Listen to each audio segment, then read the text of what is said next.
ఇవాళ వీళ్ళు చెప్పారు కదా, కేంద్ర ప్రభుత్వానికి సంబంధించిన డబ్బులతో కొండపైన ల్యాబ్ పెడతామని చెప్పేసి 3 నెలల్లో నెల అన్నారు. ఎందుకని లేట్ అవుతుంది? అక్కడ గనక ఒరిజినల్గా ల్యాబ్ పర్ఫెక్ట్ సిస్టంలో చెక్ చేయడం బిగిన్ చేస్తే ఒక్క చుక్క నెయ్యి కూడా వెళ్ళదు. ఒక్క చుక్క నెయ్యి కూడా వెళ్ళదు. ఎందుకంటే ప్రిజర్వేటివ్ లేకుండా నెయ్యి నిల్వ ఉండదు.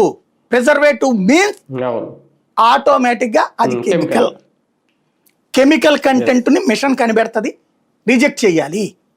ఒరిజినల్ నెయ్యి అంటే ఓన్లీ ఆవుని పెంచి అప్పటికప్పుడు పాలల్లో నుంచి వెన్న తీసి వెన్నని నెయ్యిగా కరిగిస్తే మాత్రమే పనిచేస్తుంది.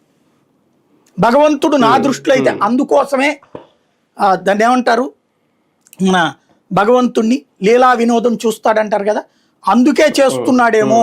వీళ్ళు అది అర్థం చేసుకోలేకపోతే అర్థమయ్యేదాకా వెంట పడతాడేమో అని నేనైతే ఇప్పటికీ అనుకుంటున్నాను.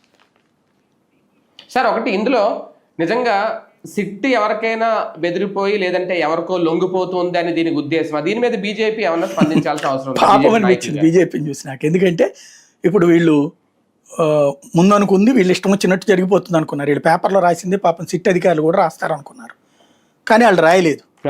దాంతో ఇప్పుడు సిట్టును దొంగం చేయడం బిగిన్ చేశారు. ఇంకా నయం సుప్రీంకోర్టు అనలేదు. ఇక నెక్స్ట్ స్టేజ్లో అది కూడా ఉంటుందేమో. సుప్రీంకోర్టు కూడా జగన్కి అనుకూలం అయిపోయింది అనేసి.